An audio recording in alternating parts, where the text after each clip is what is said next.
Hi friends, welcome to சைகீஸ் cooking. இன்றைக்கி நம்ம வீடியோவில் என்ன பார்க்க போகிறோன்னு பார்த்தீங்கன்னா, வெள்ளரிக்காய் தயிர் பச்சடி எப்படி பண்ணுறதா பார்க்க போகிறோம். எங்கள் ஊர் சைடில் பார்த்தீங்கன்னா ஃபங்க்ஷன் ஏதாவது வந்துச்சுன்னா கண்டிப்பாக அந்த தயிர் பச்சடி இருக்கும். அந்தளவுக்கு டேஸ்ட்டாக இருக்கும், எங்களுக்கு ரொம்பவே பிடிக்கும். இது பண்ணுறதுக்கு நான் ஒரு சின்ன துண்டளவுக்கு வெள்ளரிக்காய் எடுத்திருக்கேன். அதோட தோலை ஃபஸ்ட் நம்ம ரிமூவ் பண்ணிக்கலாம். ரிமூவ் பண்ணிவிட்டு நம்ம குட்டி குட்டி பீசஸாக கட் பண்ணி எடுத்துக்கலாம். அதுக்குள்ளே இருக்கக்கூடிய விதைகளையும் எடுத்துகிட்டு நம்ம இந்த மாதிரி குட்டி குட்டியாட்டு கட் பண்ணி எடுத்துக்கலாம். இந்த மாதிரி எல்லாமே கட் பண்ணி எடுத்துக்கோங்க. இப்போ வெள்ளரிக்காய் வேக விட போகிறோம். அதுக்கு ஒரு பேனில் நம்ம கட் பண்ணி வச்சுருந்த வெள்ளரிக்காய் சேர்த்துக்கலாம். கொஞ்சமாக 1/2 டம்ளர் அளவுக்கு தண்ணி கொஞ்சமாக சேர்த்தா போதும், ஏன்னா வெள்ளரிக்காவே தண்ணி விடும். இப்போ வெள்ளரிக்காய் வேகிறதுக்கு கொஞ்சமாக உப்பு சேர்த்துக்கலாம். சேர்த்து நல்லா கலந்து விட்டுட்டு ஒரு மூடி போட்டு வேக விட்டுறலாம். இந்த வெள்ளரிக்காய் வேகிற கேப்பில் நம்ம ஒரு பேஸ்ட் ரெடி பண்ணிக்கலாம். அதுக்கு ஒரு மிக்ஸி ஜாரில் 1/4 கப்புக்கு துருவின தேங்காய் சேர்த்துக்கலாம். அது கூடவே 2 சின்ன துண்டு இஞ்சி, காரத்துக்கு 2லேருந்து 3 பச்சை மிளகாய் சேர்த்துக்கலாம். உங்களோட காரத்துக்கு ஏற்ப சேர்த்துக்கோங்க. 1/2 ஸ்பூன் அளவுக்கு ஜீரகம் சேர்த்துக்கலாம். கொஞ்சமாக தண்ணி சேர்த்து நல்லா மையாக அரைச்சி எடுத்துகிட்டு வந்துடலாம்.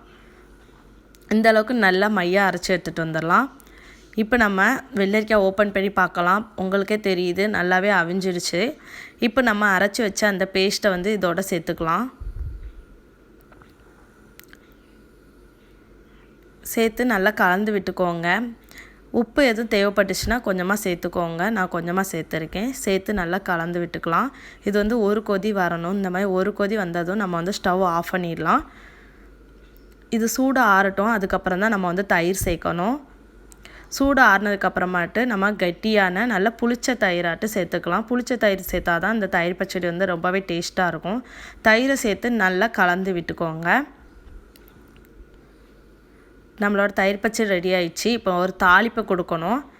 அதுக்கு நம்ம ஒரு பேனில் 1 ஸ்பூன் அளவுக்கு ஆயில் விட்டுருக்கேன். ஆயில் ஹீட்டானது கொஞ்சமாக கடுகு பொரிஞ்சதுக்கப்புறமா கொஞ்சம் உளுத்தம்பருப்பு சேர்த்துக்கலாம்.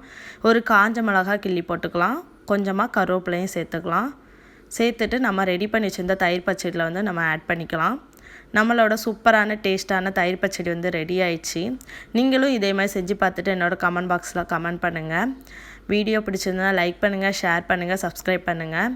அப்போ தான் நான் போடுற எல்லா வீடியோஸும் உங்களுக்கு நோட்டிஃபிகேஷனாக வரும். நெக்ஸ்ட் வீடியோவில் பார்க்கலாம். அது வரைக்கும் பாய்.